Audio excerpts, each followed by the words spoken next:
Hi అండి, నమస్తే. ఈ వీడియోలో మనం పుదీనా పచ్చడి తయారీ విధానం చూసేద్దామండి. ముందుగా బాండల్ని హీట్ చేసుకొని ఆయిల్ వేసుకొని పావు కప్పు వరకు వేరుశనగ పప్పులు వేసుకొని కలర్ చేంజ్ అయ్యే వరకు మనం బాగా ఫ్రై చేసుకోవాలి.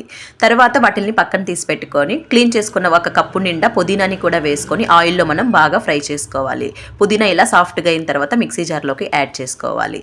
తర్వాత హాఫ్ టీ స్పూన్ ఆయిల్ వేసుకొని కారంకి సరిపడా పచ్చిమిరపకాయలు 2 టమాటాలను వేసుకోవాలి. అలాగే ఈ టైంలోనే రుచికి సరిపడా ఉప్పు, జీలకర్ర, కొంచెం ధనియాల్ని కూడా వేసుకొని మనం బాగా సాఫ్ట్గా టమాటాని మగ్గించుకోవాలి.